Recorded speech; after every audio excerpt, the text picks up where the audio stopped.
kami dari STKIP PGRI Pacitan, Program Studi Pendidikan Guru Sekolah Dasar Semester 4 Kelas A. Saya Ayu Erlindawati, NIM 26. Saya Anissa Rizky, NIM 25.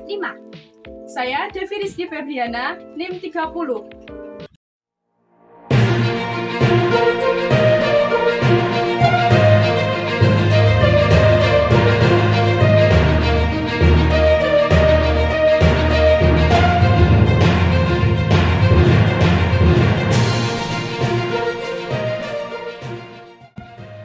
Pertanian merupakan sektor ekonomi yang sangat penting di Indonesia. Sebagai negara agraris yang berkembang, sebagian besar masyarakat Indonesia hidup pada sektor ini.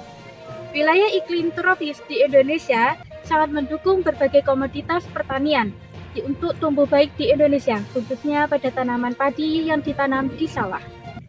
Sawah merupakan lahan pertanian yang berpetak-petak dan dibatasi oleh pematang atau galengan. Saluran untuk menahan atau menyalurkan air yang biasanya ditanami padi sawah tanpa memandang dari mana diperoleh status lahan tersebut.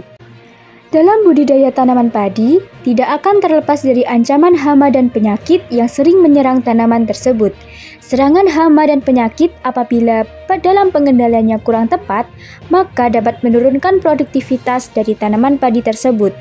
Oleh karena itu, diperlukan pengetahuan petani untuk bisa mengenal jenis-jenis hama dan penyakit tanaman padi agar petani mampu mengidentifikasi dan menerapkan pengendalian secara tepat, cepat, dan akurat. Dengan terkendalinya serangan hama dan penyakit, maka tujuan dari kegiatan budidaya akan tercapai. Merebaknya serangan organisme pengganggu tumbuhan atau OPT seringkali membuat petani melakukan pengendalian dengan menggunakan pestisida kimia. Namun, dalam penggunaannya, petani seringkali masih menyalahi aturan dengan menggunakan pestisida kimia dalam dosis yang melebihi takaran dan bahkan mencampur beberapa jenis pestisida kimia dengan alasan untuk meningkatkan daya racun pada hama dan penyakit tanaman. Sehingga dosis yang digunakan pun seolah tidak dipedulikan lagi dengan asumsi agar OPT bisa dikendalikan. Apabila serangan bakteri terjadi pada fase generatif tanaman padi selanjutnya disebut hawar. Patogen penyakit HBD atau kresek menyerang tanaman padi pada musim hujan atau musim kemarau basah. Pemicu diantaranya yaitu 1. Penggunaan pupuk N yang berlebihan. Yang kedua, kurangnya penggunaan pupuk kalium. Yang ketiga, kurangnya penggunaan bahan organik.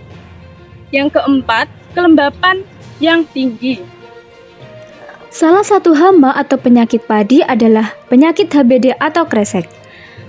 Bakteri Xanthomonas oryzae menginfeksi tanaman padi melalui luka pada daun dan stomata daun dan selanjutnya masuk ke klorofil dan merusak daun. Gejala serangan kresek pada helaian daun yaitu kerusakan daun yang biasanya dimulai dari pinggir daun beberapa sentimeter dari ujung, berupa garis, melepuh dan selanjutnya meluas dengan pinggiran yang bergelombang. Dalam beberapa hari, daun menjadi kuning. Pada luka yang parah, daun berwarna putih keabu-abuan. Daun tanaman yang rusak akan mengakibatkan proses fotosintesis yang tidak maksimal. Jika fotosintesis tidak dapat maksimal, akibatnya akan mengganggu pertumbuhan tanaman. Penyakit HBD atau kresek perlu dikendalikan secara cepat dan tepat karena bakteri tergolong cepat menyebar dan dapat menginfeksi padi pada lahan petani secara keseluruhan.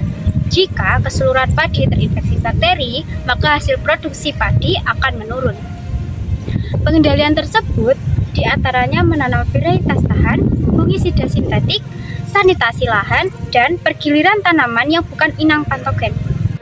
Adapun cara untuk mencegah penyakit HBD atau kresek yaitu dengan obat hajar. Fungsinya yaitu fungisida sistemik berbentuk pekatan suspensi berwarna kuning muda untuk mengendalikan penyakit pada tanaman. Penyemprotan pestisida dilakukan dengan dosis yang sesuai dengan anjuran. Penyakit HBD atau kresek perlu ditangani secara segera karena patogen menjadi salah satu penyebab penyakit, dapat menyebar dan menyebabkan kerugian bagi petani. Itulah sedikit penjelasan tentang hama padi dan cara mengatasinya. Cukup sekian penjelasan dari kita. Wassalamualaikum warahmatullahi wabarakatuh.